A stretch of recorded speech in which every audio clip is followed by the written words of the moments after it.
বৈশাখ মানেই খাওয়া দাওয়ার বিশেষ দিন, আর সেই খাওয়া দাওয়ায় যদি না থাকে এক পাটি ঝাল ঝাল চিকেন কষা, তাহলে কেমন যেন অপূর্ণ থেকে যায়। আজ দেখাবো কিভাবে খুব সহজেই বানানো যায় এই মশলাদার চিকেন কষা, একেবারে ঘরোয়া স্বাদে। পয়লা বৈশাখ মানেই বাঙালির বাড়িতে একটু জমিয়ে রান্না বান্না, পরিবারের সবাই মিলে বসে খাওয়া, হাসি, আড্ডা আর অনেক অনেক মজা। ইলিশ বা ভেটকির পছন্দ থাকলেও অনেকেই এই দিনে একটু মাংস খেতে ভালোবাসেন। তাই আজকের রেসিপি একেবারে ঘরোয়া স্টাইলে বানানো ঝাল ঝাল চিকেন কষা। সাধারণ উপকরণে খুব সহজ পদ্ধতিতে রান্না করা এই মশলাদার চিকেন কষা শুধু পয়লা বৈশাখেই না, বছরের যেকোনো দিনেও জমে যাবে গরম ভাতের সঙ্গে। এই ভিডিওতে আমি ধাপে ধাপে দেখিয়েছি কিভাবে খুব অল্প সময়ে বানাতে পারবেন এই রেসিপি। নতুন রাঁধুনিদের জন্য একদম পারফেক্ট। সাথে থাকছে আমার রান্নার কিছু টিপস, যাতে মাংস হয় নরম আর ঝোল হয় রেস্টুরেন্ট স্টাইলে মশলাদার। যদি ভিডিওটা ভালো লাগে তাহলে অবশ্যই লাইক, কমেন্ট আর শেয়ার করতে ভুলবেন না। আর সাবস্ক্রাইব করে পাশে থাকবেন এমন আরো সহজ রেসিপির জন্য। চলুন তাহলে রান্নাটা শুরু করা যাক। প্রথমেই 500 গ্রাম মুরগির মাংস ভালো করে ধুয়ে জল ছড়িয়ে নিয়েছি।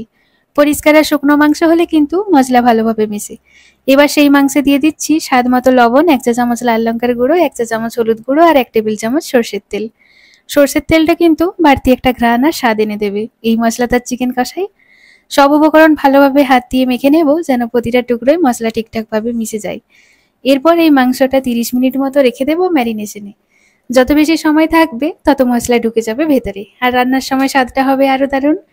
এইটা হলো রেসিপির প্রথম ধাপ, একেবারে সহজ, ঘরোয়া আর পারফেক্ট যারা নতুন রান্না করছেন বা ফার্স্ট রান্না খুঁজছেন, একদম তাদের জন্য। মাংসটা ম্যারিনেটে বসানো হয়ে গেছে, এবার তৈরি করব রান্নার জন্য তরকারি মশলা। সেই জন্য প্রথমেই দুটো মাঝারি সাইজের পেঁয়াজ নিচ্ছি, খুব মোটা করে নয়, একদম ছোট ছোট টুকরো করে কেটে নিচ্ছি, কারণ রান্নার সময় যেন তাড়াতাড়ি ভাজা হয় আর ঝোলের মধ্যে সুন্দরভাবে মিশে যায়। সাথে নিচ্ছি একটা পাকা টমেটো, এটাও একেবারে ছোটখাটো টুকরো করে কেটে নেব। টমেটোটা কিন্তু ঝোলের একটু টক হালকা মিষ্টি স্বাদ আনবে আর মশলার সঙ্গে ভালোভাবে মিশিয়ে একটা সুন্দর রং দেবে। এই ধাপে পেঁয়াজ আর টমেটো কেটে রাখাটা খুব দরকার, যাতে রান্নার সময় কিছু খোঁজাখুঁজি না করতে হয়। ঘরের রাঁধুনি হোক বা ব্যস্ত কারোর জন্য আগে থেকেই কাটাকুটি থাকলে কিন্তু রান্নায় অনেক সুবিধা হয়ে যায়। পেঁয়াজ আর টমেটো কেটে রাখার পর এবার বানিয়ে নেব আমার রেসিপির আসল জিনিস, মশলার পেস্ট, যেটা দিয়ে আসবে চিকেন কষার ঝাল ঝাল ঘ্রাণ আর দারুণ স্বাদ। সেই জন্য নিচ্ছি একটু আদা, মোটামুটি 1 থেকে 1.5 ইঞ্চির মতো, সেটা আবার ছোট ছোট টুকরো করে কেটে নিচ্ছি, যেন ব্লেন্ড করতে অনেক সুবিধা হয়। এবার নিচ্ছি কয়েক কোয়া রসুন, এটা স্বাদে একদম অন্য মাত্রা এনে দেয়।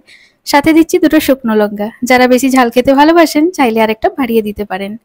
আর 3টে কাঁচা লঙ্কা, একটু কাঁচা ঝাল ফ্লেভার দেওয়ার জন্য, যেটা গ্রেভিতে চমৎকার একটা কিক আনবে। সবশেষে দিচ্ছি কয়েকটা গোটা গরম মশলা, যেমন ছোট এলাচ, দারচিনি, লবঙ্গ। সব উপকরণ একসাথে ব্লেন্ডারে দিয়ে একদম মিহি করে পেস্ট বানিয়ে নিচ্ছি।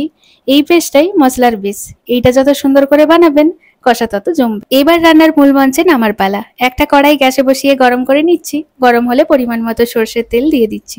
সর্ষের তেলটা চিকেন কষার ক্ষেত্রে খুবই জরুরি, কারণ এই তেল থেকেই সেই স্পেশাল ঘ্রাণ যেটা পুরো রান্নাটাকে আলাদা করে তোলে। তেলটাও ভালো করে গরম হয়ে গেলে, মানে ধোয়া উঠতে শুরু করলে, তখন দিয়ে দিচ্ছি আগে থেকে কেটে রাখা পেঁয়াজ, টমেটো আর কাঁচা লঙ্কা। ভালোভাবে নাড়াচাড়া করে নিচ্ছি, যেন পেঁয়াজগুলো হালকা সোনালি হয়ে আসে আর টমেটোটা গলে মিশে যায়। এবার একে একে দিয়ে দিচ্ছি স্বাদ মতো লবণ, 1 চা চামচ হলুদ গুঁড়ো, 1 চা চামচ লঙ্কার গুঁড়ো, ঝাল কম বেশি খাওয়ার উপর ঠিক করে নেবেন। 1 চা চামচ জিরে গুঁড়ো, 1 চা চামচ ধনে গুঁড়ো আর সাথে কয়েকটা গোটা গরম মশলা, যেমন এলাচ, দারচিনি, লবঙ্গ।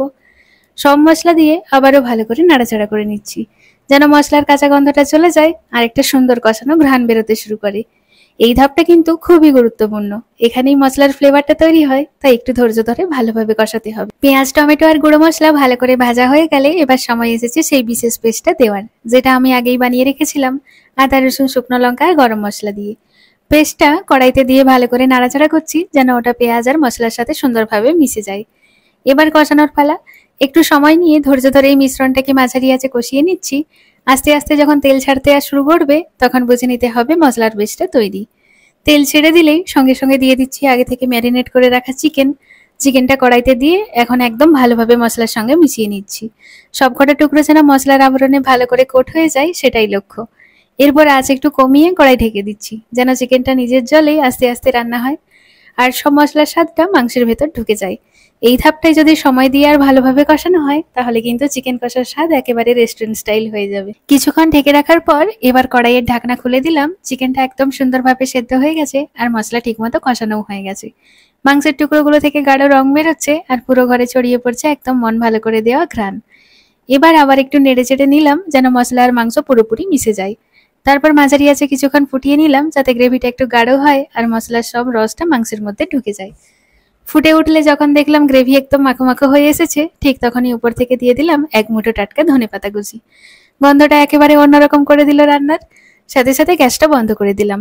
আর এইভাবেই তৈরি হয়ে গেল ঘরোয়া ঝাল ঝাল মশলাদার চিকেন কষা, যেটা বৈশাখ হোক বা যে কোনো স্পেশাল দিন এক থালা গরম ভাত বা লুচির পাশে দিলেই জমে যাবে খাওয়া দাওয়া। রান্না একেবারে শেষ, কড়াই থেকে নামিয়ে এবার চিকেন কষাটা তুলে নিলাম একটা আলাদা পাত্রে। একদিকে মশলার ঘনত্ব, অন্যদিকে চিকেনের ঝলমলে রং, দেখতে যতটা সুন্দর খেতেও ঠিক ততটাই মশলাদার। পাত্রে তুলে দেওয়ার পর চারপাশে যখন গ্রেভি জমেছিল সেটা দেখে মনে হচ্ছিল ভাত হলে এখনই হাত দিয়ে মেখে খেতে বসে যেতাম। এইভাবেই একেবারে ঘরোয়া কায়দায় সহজ উপকরণে আর একটু ধৈর্য নিয়ে তৈরি হয়ে গেল মশলাদার চিকেন কষা। পরিপাটিভাবে সাজিয়ে এখন পরিবেশনের পালা। ভাত, পোলাও, পরোটা বা লুচি যে কোনো কিছুর সঙ্গেই এটা জমে যাবে একদম পারফেক্টলি। তাহলে কেমন লাগলো আমার আজকের রেসিপি? ভালো লাগলে অবশ্যই একটা লাইক, কমেন্ট আর শেয়ার করবেন। আর সাবস্ক্রাইব করে পাশে থাকবেন যেন পরের রেসিপিটা মিস না হয়।